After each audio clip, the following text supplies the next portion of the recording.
ژنولوژی. ئێدەمان دەبێژن زانستا وەکی زانستا ژن ژنولوژی شەید مالدا یەک بوو بنگەها بۆ زانستی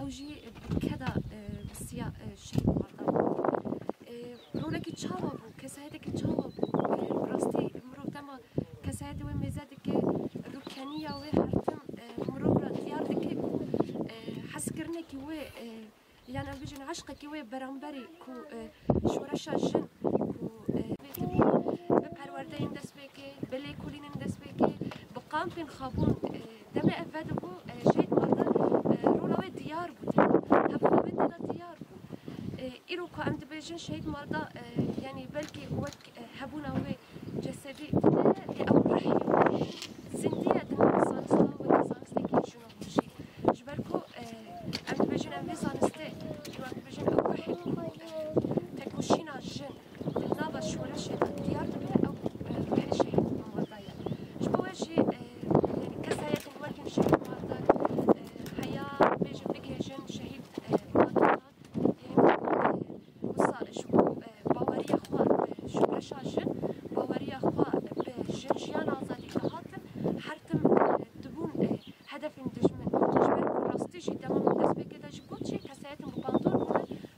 وجي حرتم كسات موسى دشمن بإرادة جلال وإكبار في حضرة الشهداء.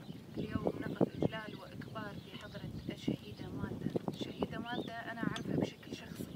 الشهيدة مالدة رغم صغر سنها إنما اتخذت من مفهوم حرية المرأة هو النضال المقدس. الشهيدة مالدة بابتسامتها بصغر سنها بنضالها في عملها كان العمل لدى الشهيدة مالدة هو العشق. كانت تدخل العمل بكل صعوباته بكل العوائق بكل التحديات التي كانت تصادف طريق عمل المرأة كانت تدخلها بعشق وحماس وابتسامة دائمة.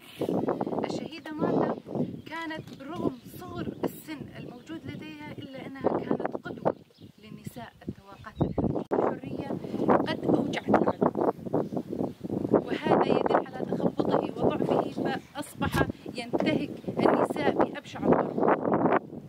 العدو في ذلك الحين أراد إحباط مالدة لإحباط جميع النساء المنظمات، لكن هو لم يعرف أننا جميعنا مالدة.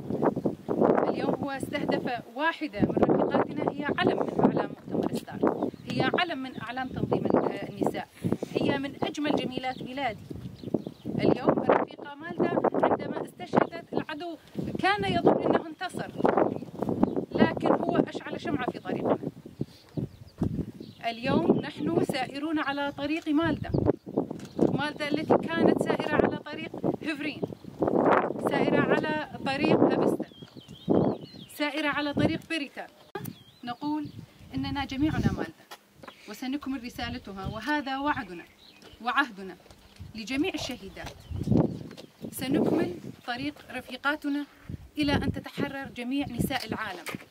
ورسالة للعدو: أينما سيوجد الظلم ستوجد المقاومة. شهيد نامر.